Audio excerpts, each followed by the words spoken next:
be applied into practical situations. Remember, this is a claimed purpose of the assessment, but but is it actually what is measured in the assessment of teachers? Let's take test exams or group assignment, for example. You see that these may lead us to the questions of the validity. And what is validity? There are various definitions of this word, and I will choose the most relatable ones relatable ones to the assessment in education, which is an account that accurately represents the features of the phenomenon that is supposed to be described or explained. So the validities of the grade, if we take tests and exams into consideration, what is exactly being measured in such assessment? It is claimed that these tests and the grades as a result will reflect the students' knowledge and ability. But is it possible to condense years and months of studying into a 2 hours or few hours test? I think it's not. Besides, if we have a deeper look at the test, especially the revision part of a test, where students have to revise what they have learned several times and even attempt the past paper to familiarize themselves with the structures or format of the test so that they can get high score. Then I wonder, is it true that these tests just measure the ability to remember, to recollect data, the ability to, is it test just measure the test-taking skills rather than the knowledge of the learners? Or as suggested by a Professor Phil Reyes in his published work in 2009, he stated that these tests just measure the ability to write neatly, concisely, and eloquently of the students. It barely reflects the knowledge of the learners, of the examinees. So what all of this implies is that the validity of the grade is not what it is claimed to be, because it failed to represent what it is claimed.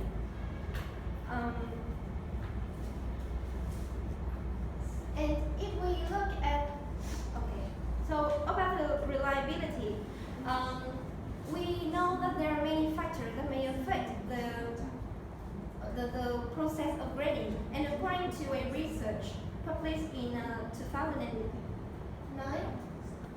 there are at least 5 factors that affect the grading, including the type of the test, the type of the answer, the characteristic of the markers, and so on. So these are, if we look into the reality when the test, we have to admit the situation that cheating is a practice, is a common practice, and they cheat to get high mark, and these marks will be put onto the paper and give to the recruiter or the employee in the future. So it is a trustful source of reference for recruiter to take in a good employee.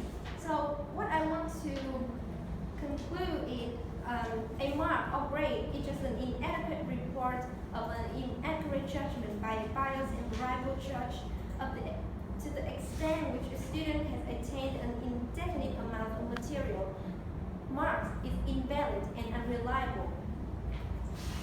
Thank you. Thank you, Lee.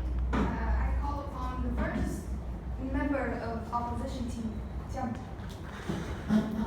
Thank you for meeting your arguments.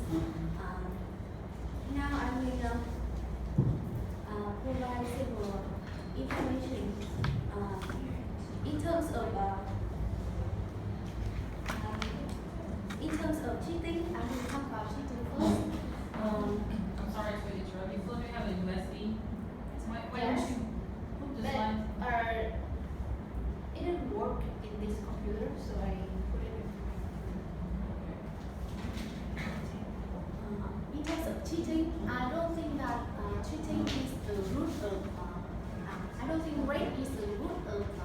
cheating because this is all about the misconception of the society and the family. Our parents and the society always use grade to evaluate our competence, to rank how much we study, how much we learn at school. However, because of this misconception, our students have to suffer a lot of stress because of grade. So they try to cheat in order to get the highest mark. And about when it comes to the validity, you said that grade don't reflect learning process. I think that this is also a misconception of the importance of grade because in the test, the grade is the floor of proficiency, which students need to know during the process of study at school. I mean the basic knowledge they need to get.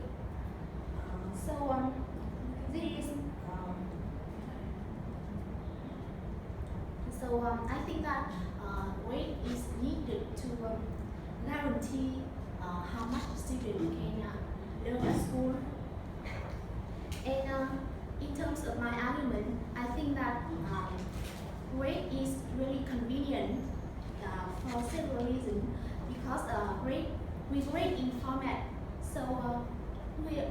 So examiners only need to design one test and apply it in a large scale because it is the most convenient and the cheapest way. For example, IELTS or SAT test. Every student in all over the world, they can take this test in one day and with the same test. It is much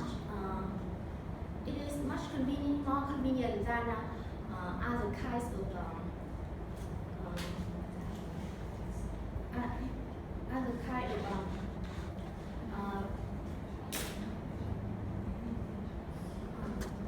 much more convenient than other kind of evaluation such as feedback because it is more time saving and cost effective.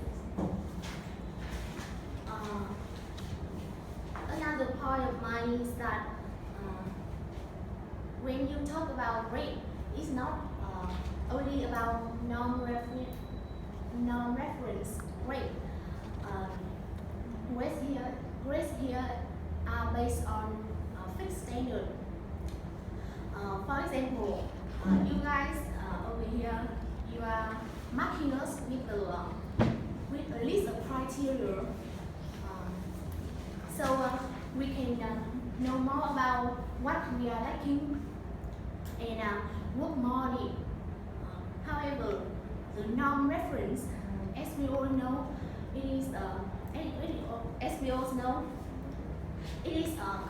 compare student with students, which is really stressful for them. But this weighting based on criteria, and we don't need to compete with anyone.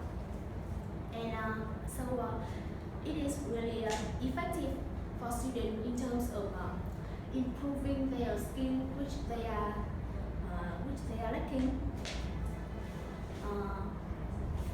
Those two aforementioned points are what I want to talk about. This is my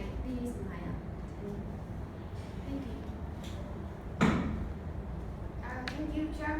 Now would be the time for the second member of the proposition team. First, I'd like to thank you, Chung, for your opinion. But I like to say that I agree with you, just to some extent, because I believe that everyone is intelligent and they just have intelligence in different ways. So if we just have a certain type of test or standard to assess everyone, it will lead to an inaccuracy results. And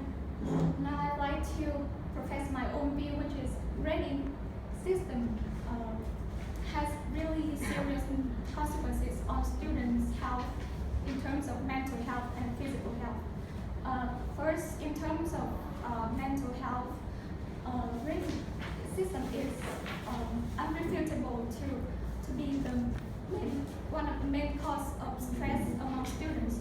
Stress among students. And let's see what we have.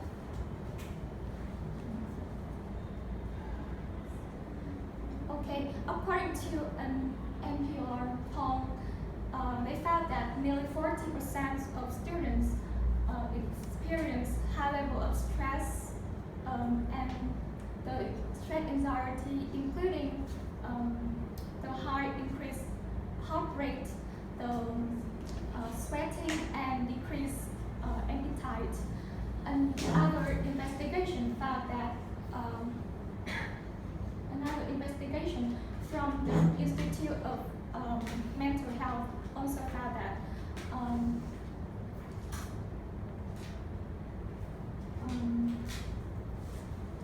the children who experience anxiety and also young adults, the number of them has been on a sharp increase from since 1950s.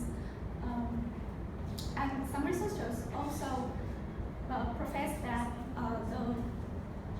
the increase in the stress also is attributed by the high increase of standardized tests. Okay.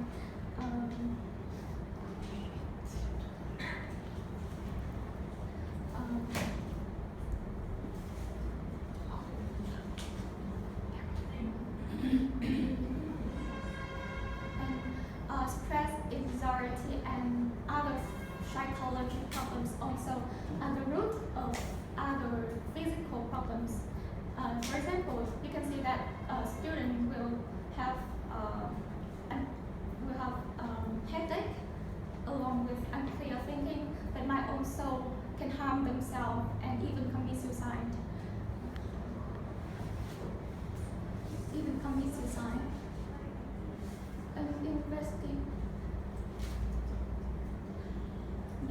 An investigation from the University of Manchester conducted in 2016 among 130 students who commit suicide reveals that more than a quarter of them have the reason from the great stress to have the final decision to commit suicide. And those really alarming and serious problems. And from those consequences above, I would like to say that rating system is really serious for students and they should be abolished. Thank you.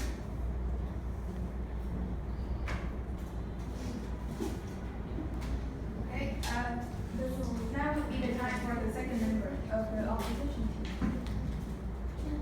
I'm sorry, even if we are also on different sides of the tables, I would like to applaud your arguments.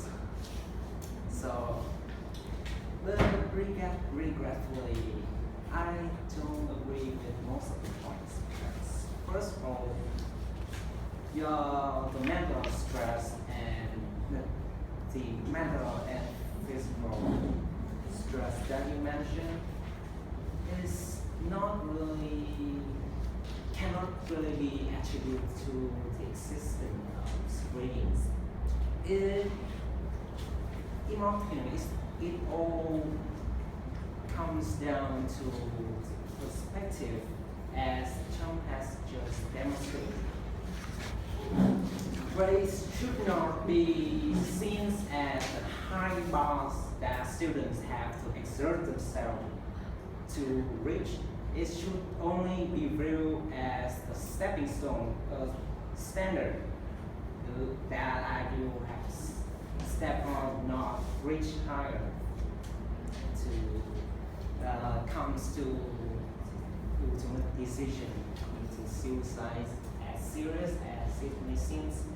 And I concede that grades do present a measure of stress for students, but you can see, you can see my point in the fact that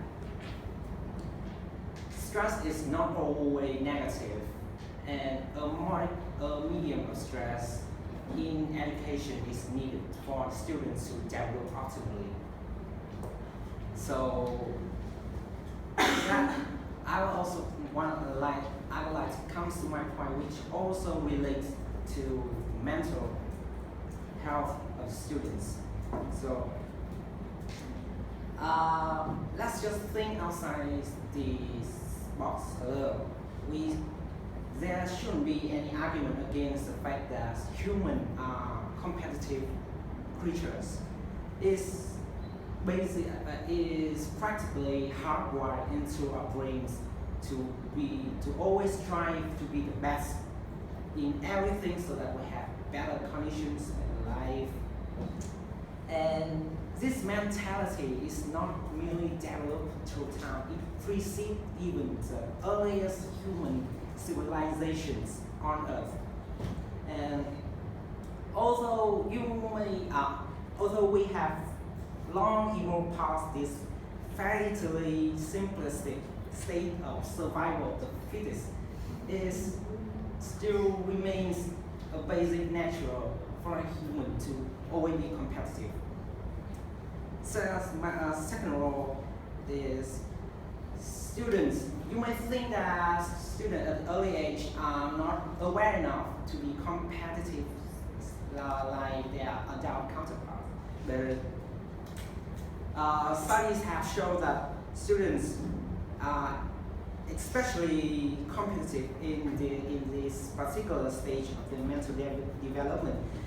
They are at the onset. They are the age of 14 onward. They are at the onset of actively and consciously creating their identity, their ego, and they generally demonstrate a desire to assert themselves in relation to their peers.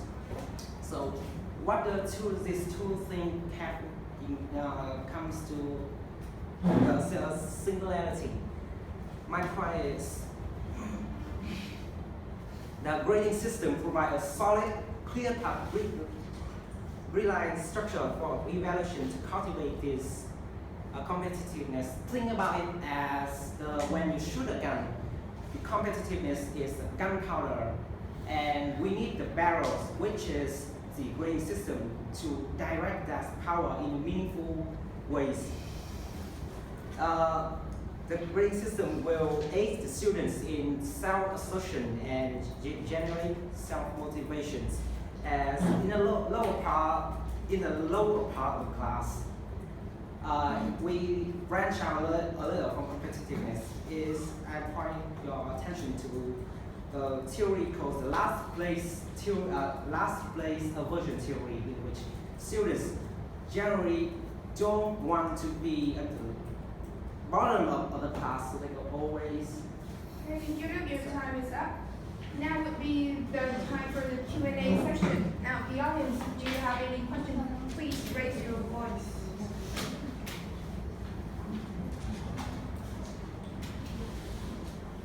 I have a question for you. I think that you have mentioned the matter of mental health. Why do you consider the physical health as well? I mentioned both mental health and physical health. I think I can put more emphasis on the mental health and physical health. Yeah, because If you, sorry, if you ask any questions, please speak louder, right? yeah, I believe that the mental health cause the physical health problems is a reason. And so that's the reason why I focus more on the mental health problem, and it's more serious and it will last long forever. I think.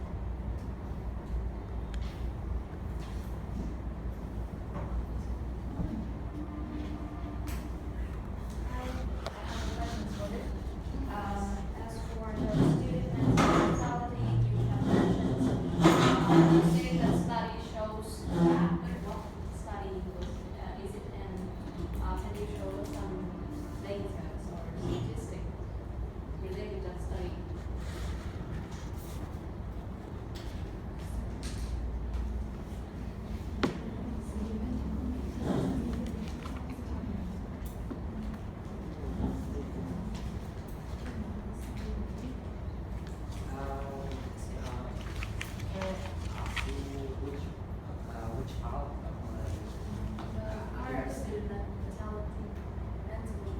Well,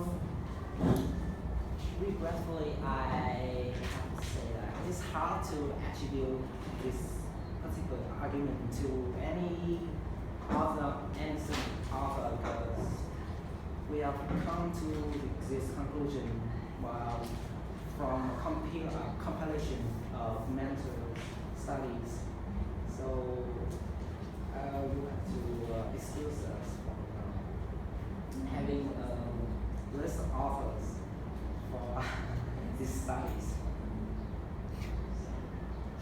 I have a question. Yes, you said that students are naturally competitive already, and I think that is the motivation for their study process already. And without a grading system, I think they still try their best to try to do their best. So why we have to keep the grading system? Maybe I have not been clear enough in my explanation. The competitiveness in students are not particularly important towards education. It can manifest in different ways. Sometimes these ways can be detrimental to their studies. For example, students they want to know who can smoke tobacco or something. So the grading system, and as I have said, it's like the barrel of the barrel of the gun, the grid for the calculation. It directs student interest in being better than their peers into getting higher grades than their peers. Have I explained clearly enough? Then now I have another question. It is that I think the main purpose for study is to to acknowledge, but not to focus on the grade.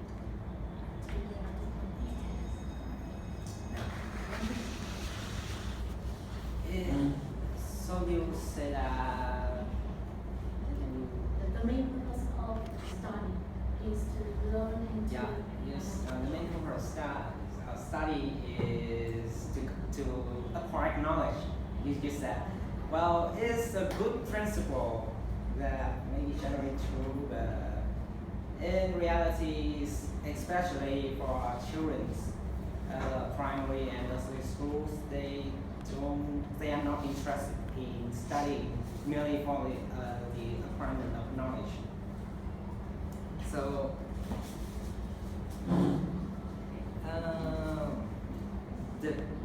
the wonder of grades is that the grades are tangible and students can view it as well. They have solid results in contrast to the feedback system, for example, that when they just have the praise and something from the teachers. It's not tangible, it's not documented. So at this point, development students design to build themselves and be recognized as above average. So with this solid results that we can be built at any time, it will satisfy this particular needs of children.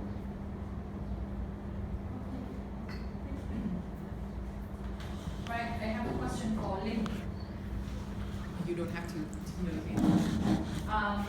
We do agree that the tests or the examination can only measure some performance of the students only and just show some aspects of them. However, I still remember that our former dean of this faculty, Ms. Chen Hai Phương, when she came back from Australia and the research she did in her PhD degree, it was a research about the correlation between the results of the English entrance exam of the students and their ability and their performance at school.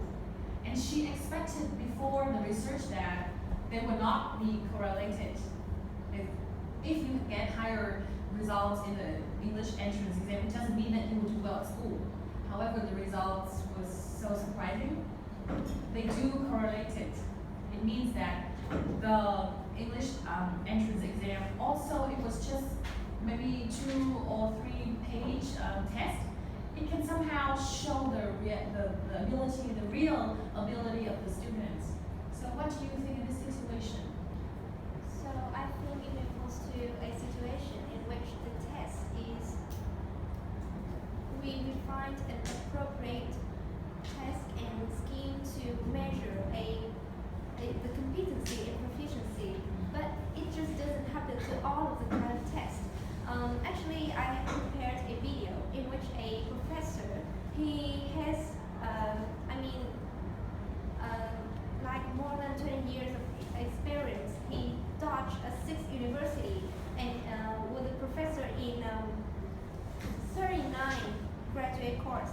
And when he asked his student to give him a reading test, and the result through that, according to the result, it indicates that he is a poor reader.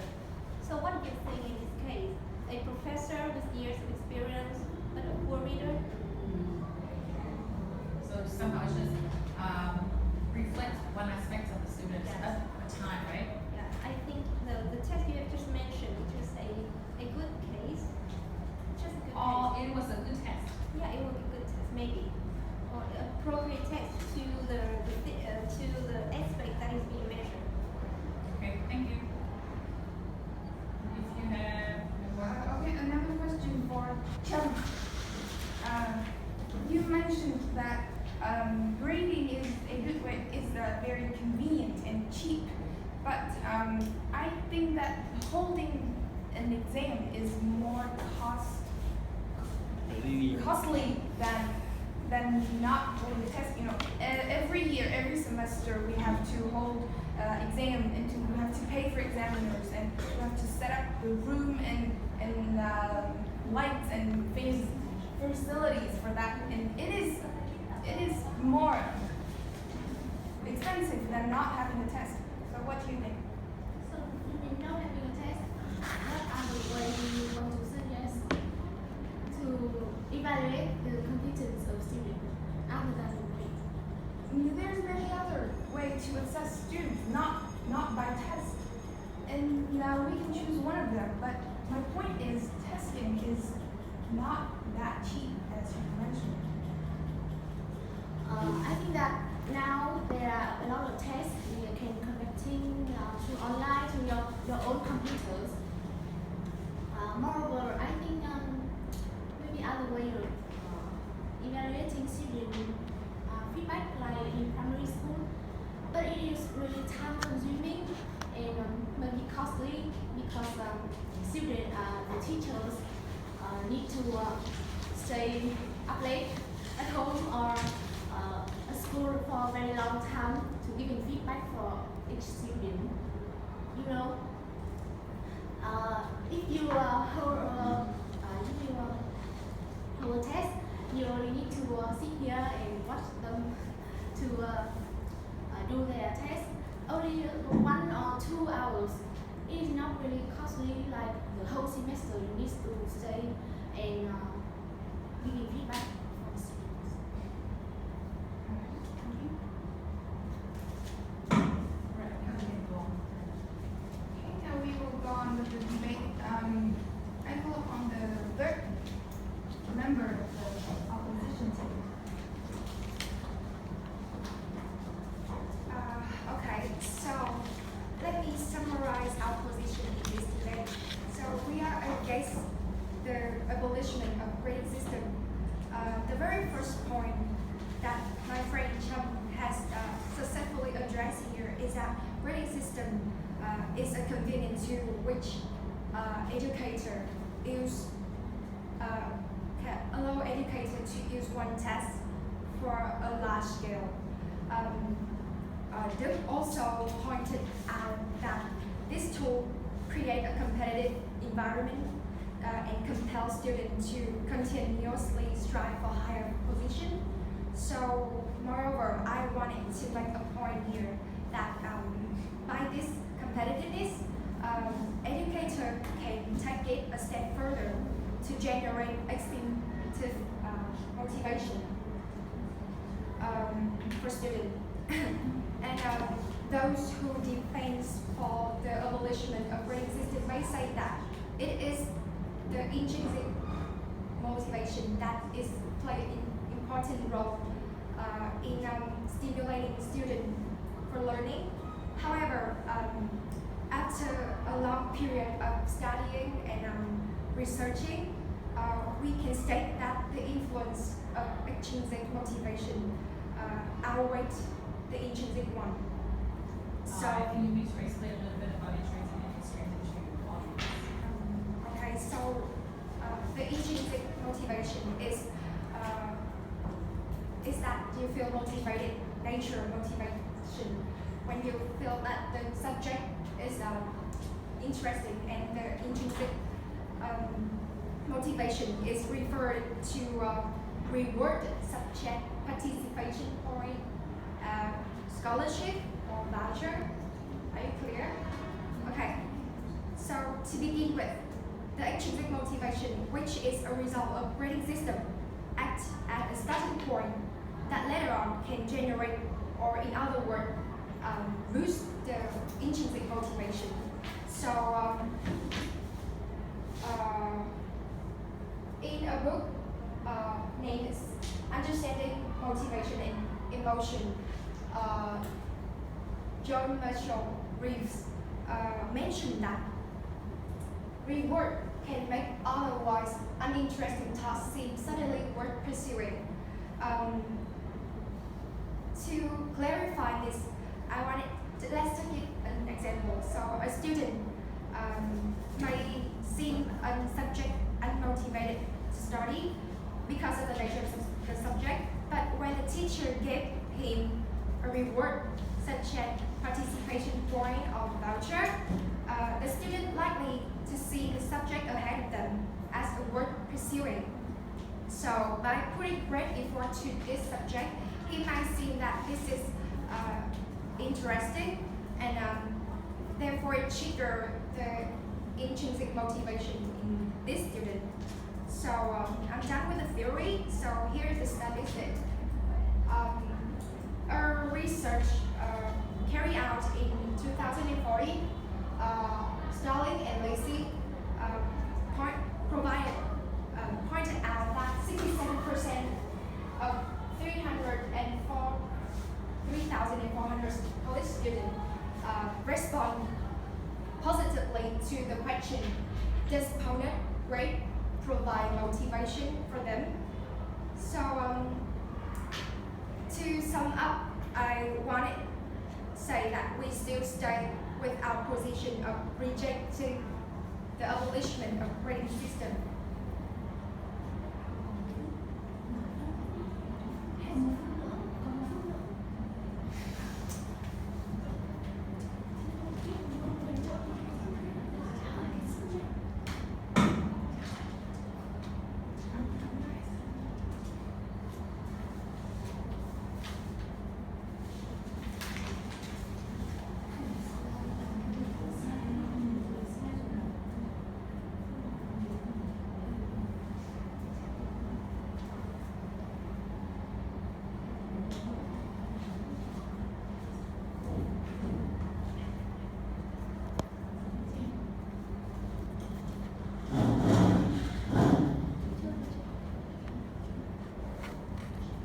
Okay, now would be time for the last member of the proposition team. Okay, thank you, Chairman. Thank you, Cha. Đức and Trump has provided some very interesting arguments about the keeping the grading system. However, I just could not agree with you. In the beginning, Lily has given an important distinction between assessment and grading. Although it is assumed to evaluate students, however, grading is in fact the step of assigning a summative symbol that presents overall performance. And previously, Ian also provided some evidence about how the grading can negatively affect both mental and physical health of students. I want to add on some more arguments. Okay, there's no question that grading system will get students to change their behavior and work harder. Although Dick mentioned that grading is just a stepping stone and its existence is necessary. However, the purpose of learning now would then becomes merely the achievement of grades, not the mastery of material or not the finding innovative solutions to tough problems, not joining with fellows to run with ideas and see how much it can learn from the other, but just how to achieve good grade.